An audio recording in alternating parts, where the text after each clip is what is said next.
Menteri Keuangan Purbaya Yudi Sadewa membeberkan alasan Presiden Prabowo Subianto menunjuk dirinya sebagai bendahara negara menggantikan Sri Mulyani.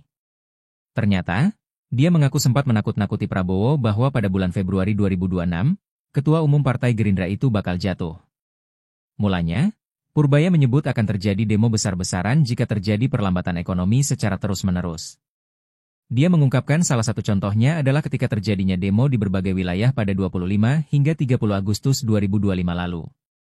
Purbaya mengatakan jika perlambatan ekonomi tidak diperbaiki, maka akan berdampak serius yakni tidak percayanya rakyat terhadap pemerintahan Prabowo. Purbaya meyakini perlambatan ekonomi tersebut berujung pada aksi demonstrasi yang akan terjadi terus-menerus. Purbaya menyebut analisisnya tersebut ternyata turut disadari oleh Prabowo.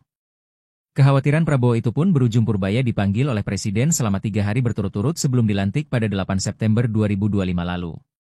Dia mengaku saat dipanggil pertama kali oleh Prabowo di kediamannya di Hambalang, Bogor, Jawa Barat, dirinya duduk tanpa ditanya apapun dan hanya melihat Presiden tengah berdiskusi dengan orang lain.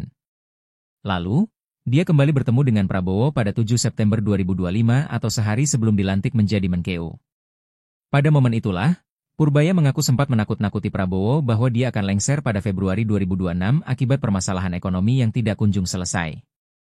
Hal inilah yang kata Purbaya menjadi alasan Prabowo menunjuk dirinya menjadi Menkeu menggantikan Sri Mulyani.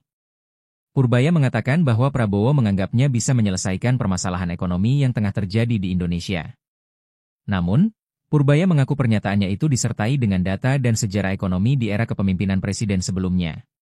Purbaya mengungkapkan ekonomi Indonesia memiliki siklus 7 tahunan di mana ketika mengalami penurunan, maka akan terjadi lonjakan ekonomi pada 7 tahun setelahnya. Download Tribun X sekarang, menghadirkan lokal menjadi Indonesia.